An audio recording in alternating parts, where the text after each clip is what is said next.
Yo, yo, yo, what is going on, COD Familia? It is your boy BN, aka Mr. Kingdom Builder, and there is so much action that's happening right now in SS1-2. I got my little lady with me right here. She's going to be hanging out for a sec, and we have level 1 passes that just opened, gosh, I want to say maybe about 10-12 minutes ago. And so they are fighting it out right now like it is bananas here. So we got TM has captured one level 1 pass. And then as we move over here to the other pass, we end up having, let me see, TA ended up capping this. So there are big brawls that are happening right now back and forth, right? Look, if you just see here on the amount of players, right? So you got everyone from TA. I mean, again, there's a lot, right? What do we got? TA, TMS. Looks like TM took the other pass here. Oh, wow, here we go, man. Fighting's ensuing here right now. We're going to try and go over. There's our boy Timmy Burge. What's up, Timmy? We got Hart in some action. Man, dude, seeing so many Kawaii, so many friendly faces, man. Sage Art. Wow, dude, so they are going hard right here. TA facing SS18.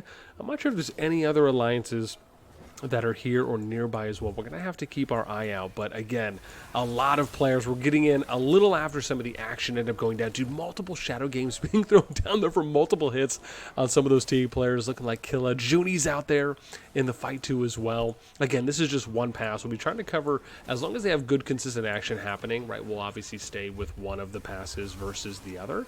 And then just see, again, how it plays out. Looks like there's a little bit of some retreating. This is the thing, man. TA has, oh, I see, TMS is waiting, right? And what's interesting here is I wonder if the play is just push everyone, and this is something that we're going to have to find out, right? Obviously, because of the way the union system has been removed now, you can only go through one alliance at a time. So I wonder if the play is let TA fight as long as they have active players, and then if not, or if they start feeling like they're losing ground, and this is obviously going for either side, I'm just saying TA because they were the ones who capped the pass, right? Then you end up, ooh, interesting, little battle 11 or something there. Oh, I'm going to have to read that. But the thing that I'm wondering is, okay, well, so if TA or whoever the attacker is through the pass starts losing ground, then do they say, well, okay, we'll give the pass to the other alliance, or the other alliance will already start the attack up, so that way they can cap it right when maybe TA does start losing some ground. Then they send their players in, and they just kind of swap rallies on the pass, so that way they can get all their players in. Because again, you do have a lot. Oh, I wonder if they just did that. Nope, TA still has it. Let's go look at the other. Oh, I see. That's probably some of the other passes that are being hit. Let's look at what TM and TK are doing up here. They have a lot. Bazooka Joe, man. It's our boy Koffel. What up? Man, let's get some love up here for SS11. So, and then the other alliances. Dude, TM summoning the bear deep in the territory. Man, they have a lot of players that are here right now. Wow, dude, going deep. Looks like they tried to aggro pull a little bit.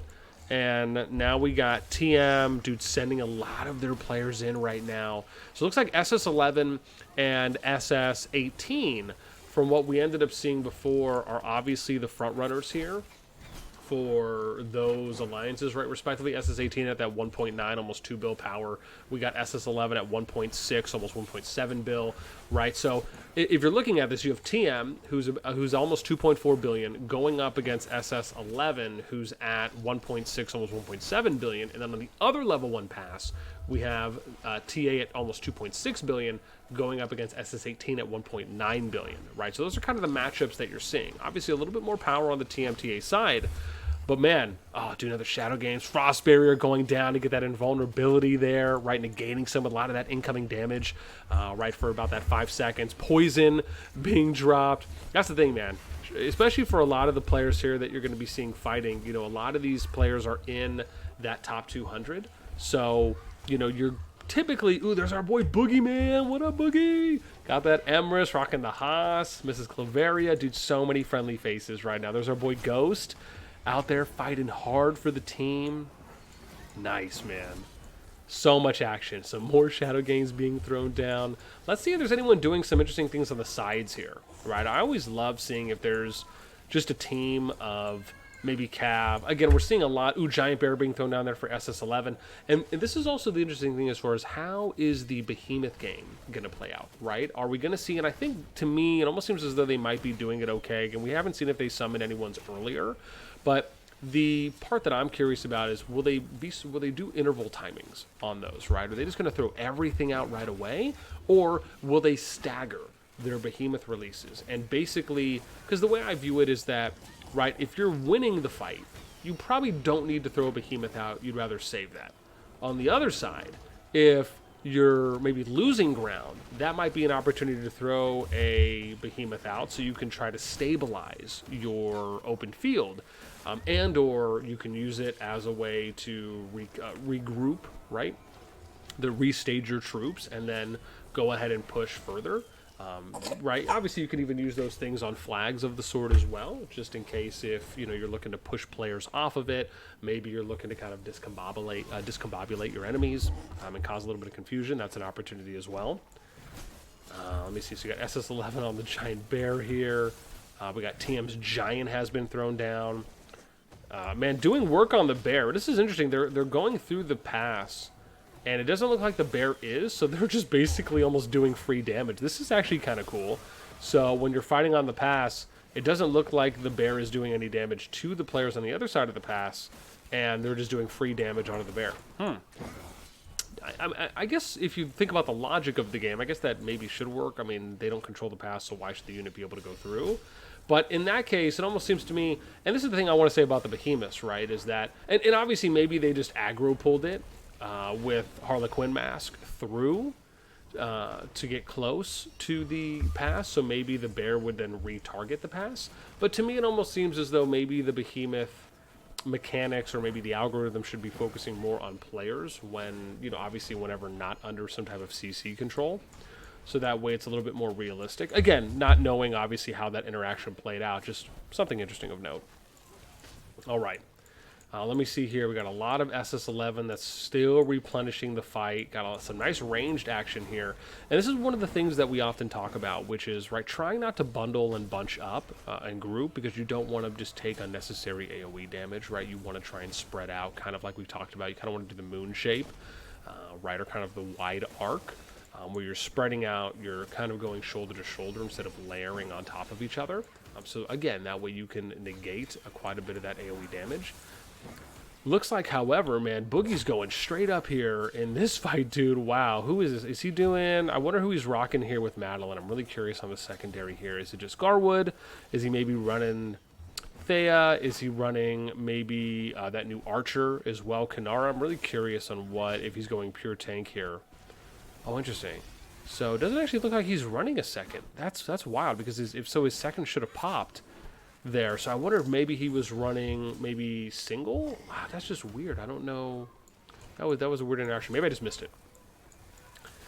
All right, some range play that's happening over here. TM still pushing through the gates right now. A little bit of fight that's happening over here in the corner. Let's see what we got here. Oh, interesting. This is, I assume, Behemoth. I just can't see. Is that giant or no?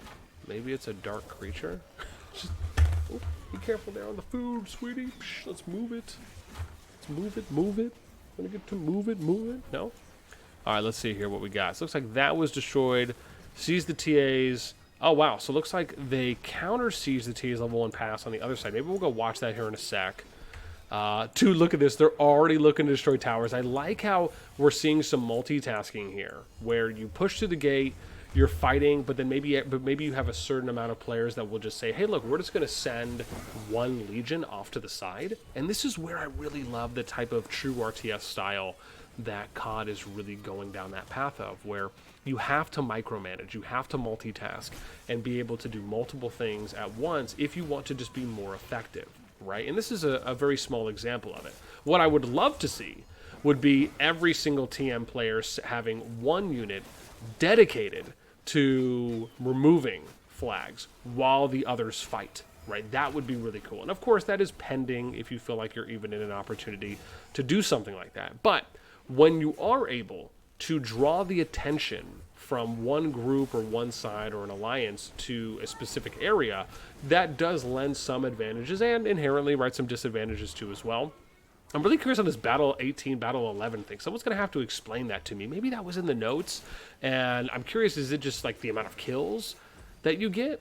right? So TM gray. And if that's the case, that'd be really cool. I would actually love if they showed those things, like kill streaks, right? Like how many kills has one unit got while on the battlefield.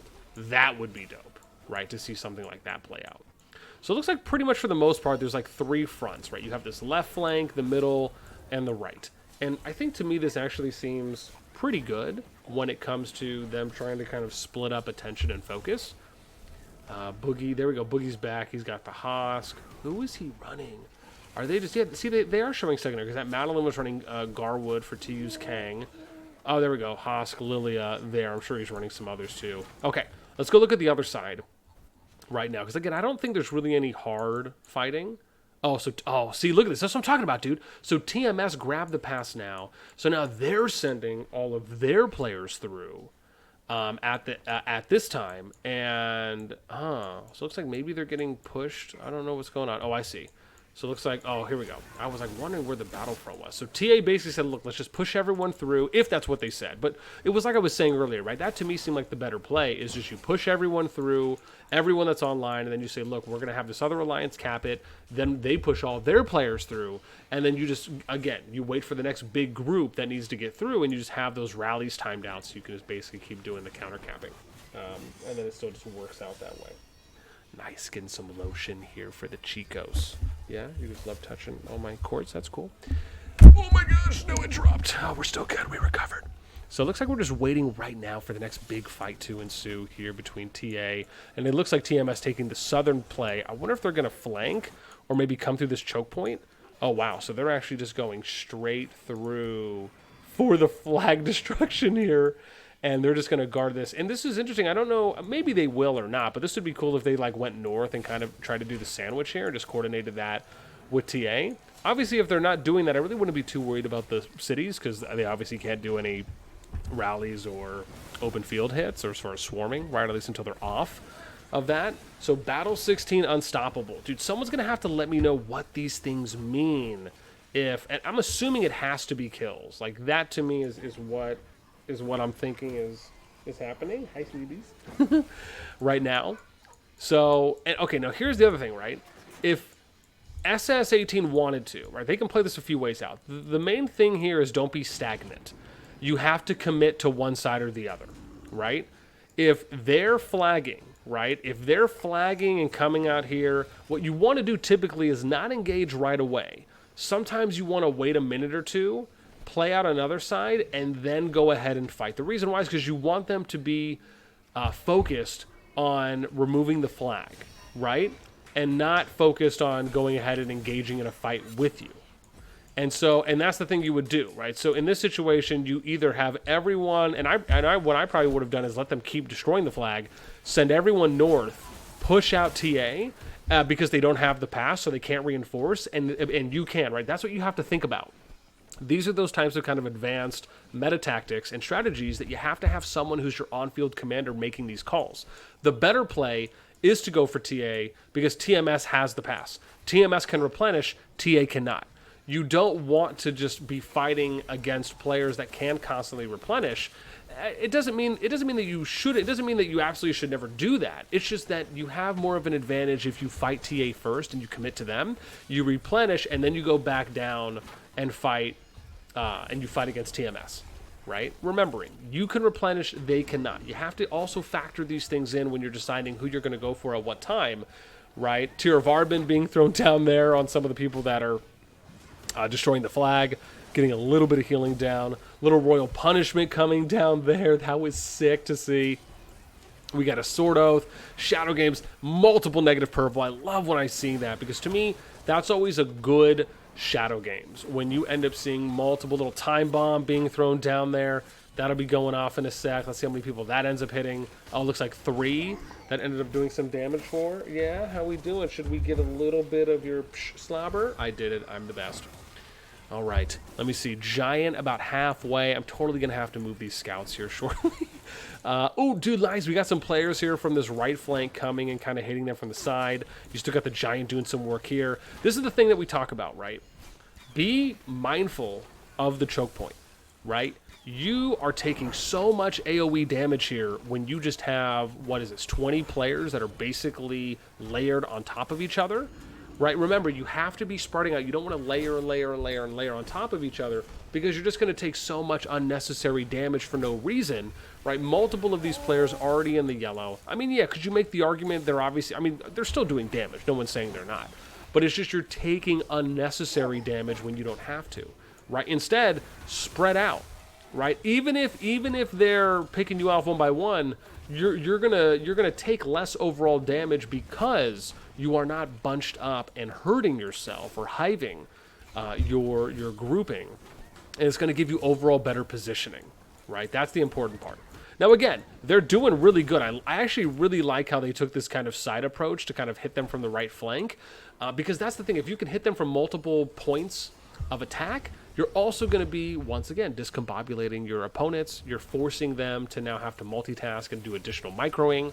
And oftentimes, if you do that, like we're seeing here from SS18, which I love this, is that you're now able to possibly catch them off guard where you're doing a little bit more damage than you might be receiving from some of those side teams or additional teams that isn't the main force hitting them. And now you see SS18 actually doing a really good job here of cleaning them up. Now, I don't know how the North fight is going. I mean, really... And this is actually probably the better play, right? Now, what I would have liked to maybe see here from TA is doing something different. I actually would have liked for TA to come through here and flank SS18 while they were pushing TMS. I think this was a missed opportunity on TA's side, right? Also, with SS18, it would actually be okay for them to push back and then regroup and then re-push TA, right? Look at this. They're actually spread out a decent amount. So if you have everyone kind of herd and come up, you can basically attack this line and then just start pushing north. So again, I do think part of it is a missed opportunity from TA. Sure, will they be able to maybe pick up some stragglers and maybe get through the replenishment line? Yeah, they could. Obviously, if it's something that they're paying attention to and really being cognizant of. So yeah, man. I think some good kind of do's and don'ts here that we've seen, with some opportunities and then other things as well. All right, so let me see what we got going on now. So here's the pass. We still got a flag out here they were able to hold. No one's touching that flag. Oh, dude, I like how we have the multiple enforce. This, to me, is really smart, dude, where they throw multiple flags down within the same area around the pass, or even if you're doing it around, like, a specific choke point, right? So I think that's something we're probably going to start seeing a little bit closer when we eventually get to more of a... I don't know if I want to say distinguished, but maybe just more of a clear and concise meta where it's not, because again, I love the fact that we're doing it at the passes because that's obviously going to delay the push from either side. But then looking at things, for example, like let's say you lose your pass, right? So in this example, SS13, like if this was me, right, I'd have SS18, multiple flags, maybe like 10 or something around this area. And then you do SS18 has multiple flags here, maybe up to 10. SS13 has 10 between here and there, right? Something like that, where it's really going to take, and then you spread them out at different distances, right? So sure, you can have some within the same territory or the same flag, like one flag square territory, and then you have others that are a little bit more spread out. That's something that can really delay. And again, I think they're doing an okay job of that. I mean, they have multiple flags here as well. It looks like TA is focusing now on doing a flag destruction. They got 42 minutes on that one. And again, still quite a bit. I'm pretty sure TMS still has the pass. Let's see here. No, TA has the pass now. So, right. Man, dude, wow. Still a lot of fighting that's happening. Yeah. And like I said, man, SS18 was doing good. I think for me, like I said early on, I just would have loved to see, and this is my thing, if they're not pushing through, take your people out of the keeps. Right now, again, if they don't have these players that are just offline and they're just in the keeps to be in the keeps, then yeah, that's no problem. But if anyone is in the keep that is online, you shouldn't be in the keep, you should be out fighting. All right, dude, awesome fighting happening there at that pass. Let's go see what's happening at the North Pass now. Right, how's the fighting going on here? Ooh, wow. Who has the pass? Did someone retake the pass? TM still has the pass. Oh, it looks like, but Boogie's rallying the pass right now. Okay, cool. So, kind of doing a little... there's our boy Hulk right there, too, as well, man. Awesome. Dude, TM is back. destroying this. I would love to see if there's a way to find out how many players. Like, I wish they had a number here or something above the flag that said, hey, this is how many players are destroying the flag or how many people are building the flag. Just as, maybe just a nice little quality of life thing. But they got 36 minutes until that's destroyed. TM is still going hard. SS1, again, still fighting. Now, remember as well, there's our boy Raiden. Remember as well, the key part here is that regardless of how the fight goes in the beginning, the thing to really pay attention to is that we're talking a sustained battle, right? Even if TA and TM, win the initial opening, trust me when I say this, right? From knowing how the SS alliances have fought from back for those that were in S2 when I was playing there, from last season for SS1 Season 1 or -1 for that Kingdom season, they fought constantly. These guys are battlers, they're brawlers, and really from both sides. And so that's why I think we're going to... And then remember as well that we still have to wait until the other alliances join the fight. And that's something we're going to be taking a look at shortly as well here, is just seeing how that's working out. Right? Maybe we'll take a look there. Let me do this. Let me send my scouts just so they don't end up going back. and then we will... let's see here what I got. And then after that, we're going to go ahead and take a look and see what some of the others are doing. Right? So let's look at Darlin. Is anyone coming... Oh, interesting. Okay. So this is what I was talking about, right? What's the plan here? So NT45 has capped this pass. Let's see if we can go down here now. So we have... NT45 capped this as well. Maybe they were swapping? No one's capped this north pass yet. Oh, NT45 did. Okay. So now the plan really should be... Are we going to see them building a CF all the way on the other side of Darlin? Are they going to do the big walk? Here you go, sweetie. Are they going to do the big walk and do a flag place? Let's see here.